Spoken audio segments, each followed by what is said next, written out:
As I walked away, Laura, the head nurse, called after me, "Grace, are you doing all right?" I managed a faint smile, though my lips were parched. "Yeah, just tired," I murmured while folding my soaked umbrella. The truth was the last thing I wanted anyone to see. Autumn had swept through Philadelphia in a rush. Scarlet leaves blanketed the pavement, and cold gusts whispered through the empty streets. I, Grace Miller, had just completed a grueling 12-hour overnight shift in the ER at Riverside Hospital. The clock on the wall struck 6 a.m. I filed the last patient report of the night and made my way toward the locker room. My rain-drenched shoes from the night before were still there, waiting for me like a reminder of how long the storm had lasted. Laura's voice echoed again. "Grace, you all right?" I nodded, forcing another smile. "Yeah, just tired," I repeated as I stepped outside, collapsing the dripping umbrella in my hand. But the truth? I wasn't okay. Not even close. I was dying, slowly, painfully, and no one knew. Not even Maya, my closest friend. I hadn't told a soul. I didn't want pity. I didn't want anyone treating me like I was broken. So I wore my smile like armor and tried to keep my life stitched together. It was harder than it looked. Some mornings, it took everything in me just to stand up. But I had no choice. Time off wasn't a luxury I could afford. My student loans were still looming, and rent was due every month. Walking away from the job wasn't an option. Weeks passed, and my body continued to decline. Until one morning, I opened my eyes and realized I couldn't get out of bed. It wasn't the usual exhaustion, it was something deeper. Each breath hurt. Every inch of me ached. I tried to move, but I was paralyzed by weakness. Panicked, I called 911. Soon, I was back in the place I worked, but this time as a patient lying in one of the ER beds. A doctor I didn't recognize, a tall, slender man with a gentle face, stepped forward and introduced himself. "I'm Dr. Bennett," he said calmly. "You've got pneumonia and acute kidney failure. You should have come in much sooner." His eyes carried the weight of what he wasn't saying. I was close. Too close. After several days under constant care, I was discharged. My parents came to visit shortly after.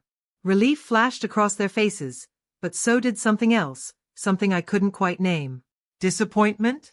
"Why didn't you tell us how sick you were?" my mom snapped. "We would have come right away." "I didn't want to be a burden," I whispered, ashamed of myself. "Oh, Grace," my dad sighed, his tone softer. "You're never a burden." He tousled my hair in that familiar, fatherly way. His affection was real, but all I felt was trapped. After they left, I collapsed into bed again, still too frail to move around much. Time blurred. Days slipped into weeks, and my mind wandered back to something odd, the will my grandmother had once promised she'd leave for me. A strange sense of unease crept in. What if my parents already knew about it? What if they were waiting? I shook the thought off. How could I even think that? They were my parents. They loved me. Right. Exactly 4 weeks after I'd been hospitalized, they appeared again. "We just wanted to check in," they said. But their eyes gave them away. Something was hidden behind those tight smiles. When they left, I heard them talking just outside my window. Their voices, clear and cutting, made my blood run cold. "I can't believe she's still alive," my mom muttered bitterly. "I really thought she'd be gone by now." "What does that will say?" she added, her tone sharp with frustration. "We'll know soon," my dad replied. "She can't last much longer." He sounded so sure. "When she dies, we get it all. The house, the investments, everything," he continued. "She changed the will, remember?" my mom whispered. "She left it all to that charity after she died. But we're still her only living family."